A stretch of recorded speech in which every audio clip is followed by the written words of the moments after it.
CGO দপ্তরে এলেন উত্তম কুমার সাউ, সুজিত বসু ঘনিষ্ঠ এই ব্যবসায়ী। উত্তম কুমার সাউ, সুজিত বসু আগে ইডির হাতে গ্রেফতার হয়েছেন সিজিও দপ্তরে, এবার এলেন সুজিত ঘনিষ্ঠ এক ব্যক্তি, ঘনিষ্ঠ ব্যবসায়ী তিনি উত্তম কুমার সাউ, তিনি এলেন সিজিও দপ্তরে।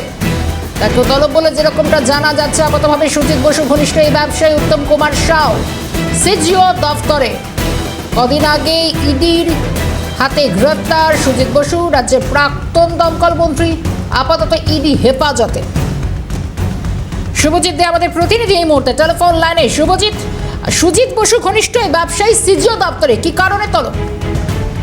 একেবারে দেখো, আমরা জানি যে পুরসভা নিয়োগ দুর্নীতি মামলায় ইতিমধ্যে গ্রেপ্তার করা হয়েছে প্রাক্তন দমকল মন্ত্রী সুজিত বসুকে, এবং উত্তর দমদম যে পৌরসভা, সেই পৌরসভাতেও এনফোর্সমেন্ট ডিরেক্টরেটের আধিকারিকরা তারা তল্লাশি অভিযান চালিয়েছে। এর সঙ্গে একাধিক ব্যক্তিকে জিজ্ঞাসাবাদ করা হয়েছিল এই পুর নিয়োগ দুর্নীতি মামলায়।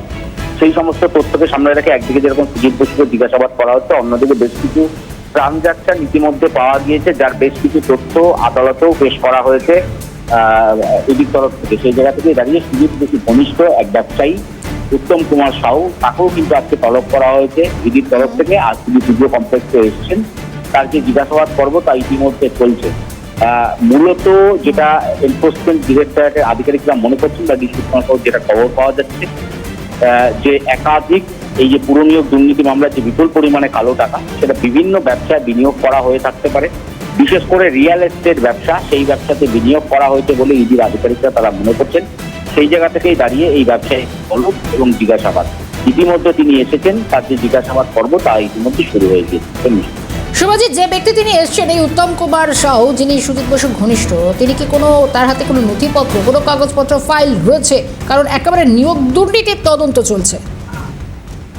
দেখো, কোনো নিয়োগ দুর্নীতির তদন্তে তাকে ডাকা হয়েছে, কোনো প্রশ্নের উত্তর তিনি দেননি, কিন্তু কোনো ফাইল বা কোনো নথি নিয়ে তাকে আজ প্রবেশ করতে দেখা যায়নি সিজিও কমপ্লেক্সের ভেতরে।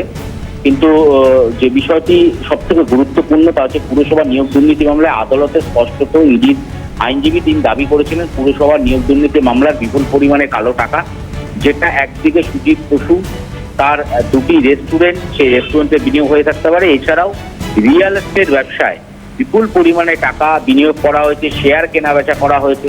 সেক্ষেত্রে এই পুরসভা নিয়োগ দুর্নীতির সঙ্গে এই ব্যবসায়ের কোনো যোগ রয়েছে কিনা, সুজিত বসুর যে দুটি তেল কোম্পানির কথা আদালতে ইডির তরফ থেকে জানানো হয়েছিল, সেই তেল কোম্পানির সঙ্গে এই ব্যবসায়ীর কোনো ট্রানজাকশন হয়েছে কিনা, এখন এটাই একদিকে যেরকম দেখার। আর অন্যদিকে এই ব্যবসায়ীর কাছ থেকে কি নয়া তথ্য এনফোর্সমেন্ট ডিরেক্টরেটের আধিকারিকেরা তারা পান, আর অন্যদিকে সুজিত বসুর তরফ থেকে এই রিয়েল এস্টেট ব্যবসায় কোনোভাবে এই ব্যবসায়ের মাধ্যমে বিনিয়োগ করা হয়েছে কিনা, এই বিষয়টিও কিন্তু এই মুহূর্তে খতিয়ে দেখছেন তদন্তকারী আধিকারিকরা।